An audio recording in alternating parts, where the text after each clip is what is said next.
Pozdravljeni! Le nekaj dni nas loči od začetka letošnjih zimskih testiranj. Te bodo nekoliko krajše, le 3 dni, a pozorni moramo biti na tisto, kar bomo videli in kako bomo določene rezultate interpretirali.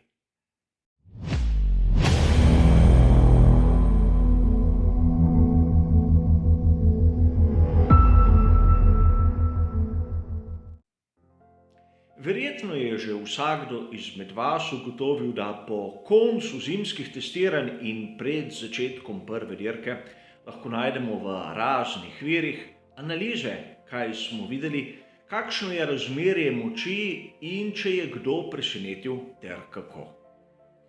A mnogokrat gre za špekulacije, katere so nekako povečane zaradi entuziazma določenega avtorja do njegove najljubše ekipe. Poglejmo malce situacijo v sezoni 2021 in na kaj moramo biti pozorni. Najprej zavedati se moramo dejstva, da gre samo za 3 dni testiranj.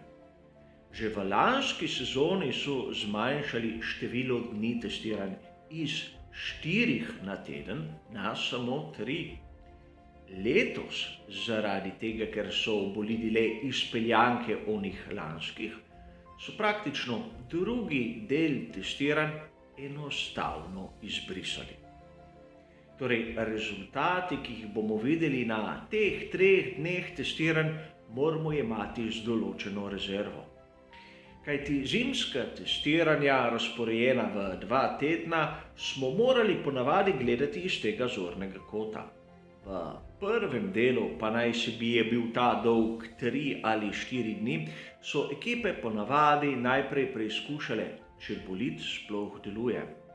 Prvič pogledali so, kako se obnaša na progi, ima na primer težave s pregrevanjem ali kaj podobnega. V drugem delu tega prvega tedna testiranj so pa začeli spreminjati počasi nastavitve bolida. In to samo zaradi tega, da so ugotovili, ali bolid reagira skladno s tistimi nastavitvami, katere so se izbrali. Po prvem tednu testiranj smo dobili določene rezultate, ki pa niso kazali zmeraj tistega pravega razmerja moči. Namreč tudi mnoge ekipe so se malce skrivale in sam menim, da letos bo prav tako. Šele v drugem tednu so ekipe začele iskati tako imenovano hitrost, rezultat, tisti čas na krog. Letos mislim, da tega ne bomo videli. Namreč v tistih prvih 3 dneh bodo ekipe pravzaprav nabirale kilometre in skušale ugotoviti, ali ima njihov bolid kakšno skrito prirojeno napako. Zavedati se moramo, da prva dirka bo neposredno po koncu tega kratkega testiranja na isti progi in bomo pravo razmerje moči lahko videli šele na prvem oziroma bolje rečeno na drugem prostem treningu. Zato po rezultatih teh prvih 3 dneh testiranj ne bi bil ne razočaran in ne preveč srečen, kajti vsi se bodo še kako skrivali. In mnogi se boste sedaj vprašali, zakaj se bodo tu ekipe pravzaprav skrivale. Res poznamo situacijo, letošnji bolidi so le izpeljanke oziroma izboljšave tistih, ki smo jih videli lani. Vseeno moramo razumeti nekaj. Namreč obstaja kar nekaj razlogov, zakaj so ekipe primorane varčevati tako z proračunom, kot tudi s tisto količino ur, ki jih imajo na razpolago v vetrovniku. Kolikor bi prehitro pokazali konkurenci, ki je pravzaprav vso v tistem času na krog, bi konkurenca se hitro odločila, ali bo njihov razvoj ustavila ali ga bo nadaljevala. Kolikor določena ekipa ustavi razvoj letošnjega modela, lahko vse sile preusmeri na tistega, ki bo prišel na progo šele v sezoni 2022. In slišali smo kar nekaj govoric o tem, da pri ekipi Haas nameravajo, ne glede na rezultate, narediti prav to. Namreč predstaviti bolid tik preden začetkom zimskih testiranj, ter od takrat naprej naj ne bi vložili več nič v sam razvoj. Sicer take izjave je treba jemati z rezervo, kajti ekipa bo po mojem prav tako pripravila tisti set aerodinamičnih paketov za različno tipologijo proge. Mnogi boste rekli, da bodo lahko rabili lanske, a prav pri ekipi Haas smo ugotovili, da lanski kompleti aerodinamičnih paketov niso delovali tako, kot so si želeli.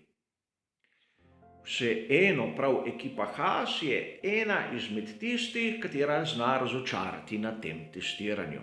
Kajti prvič bodo zagnali pogonski sklop pravzaprav v Bahreinu na progi tik preden začetkom tega zimskega testiranja.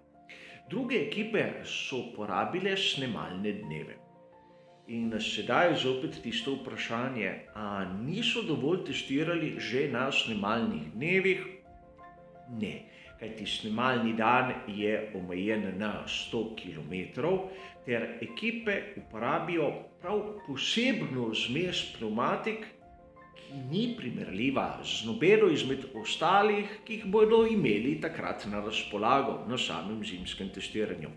In tudi na to bomo morali biti pozorni. Na zimskem testiranju imajo ekipe na razpolago vseh 5 mešanic, C1, C2, C3, C4 in C5. Na sami dirki bistveno manj. A po drugi strani znajo nekatere ekipe tudi presenetiti. Namreč v Bahreinu bomo videli praktično tretjo dirko v 4 mesecih, plus zimsko testiranje. Torej, ekipe imajo kar nekaj podatkov od lanskih bolidov Formule 1 in ukolikor letos bodo ugotovili, da so njihova predvidenja in izračuni pravilni, bodo lahko preskočili del testiranja. Torej, tisti del, kateri je namenjen pregledu, kako se bolid obnaša, ali ima dovolj hladilnih rež, so površine prave, se ne pregreva in ukolikor bodo takoj ugotovili, da bolid reagira na želen način glede na nastavitve. V tem primeru bomo lahko videli kar zanimive čase v tretjem delu testiranj.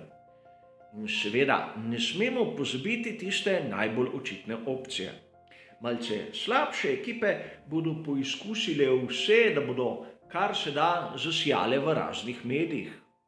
In seveda mediji pogosto objavljajo novice, kljub temu, da se zavedajo, da rezultat morda ne odraža prave slike, ampak naslov je naslov, bralec je bralec, klik je klik.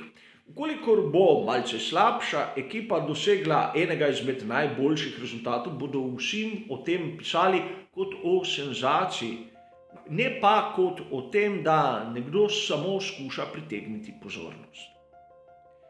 Zato, kljub temu, da boste tudi na tem kanalu videli določeno analizo po zimskih testiranjih, bodimo previdni. Čakajmo do tistega drugega prostega treninga za veliko nagrado Bahreina, kjer bomo končno zares videli, kdo je najhitrejši in kdo ne. Seveda, do takrat ni že veliko dni, zato mislim, da potrpljenje bo poplačano.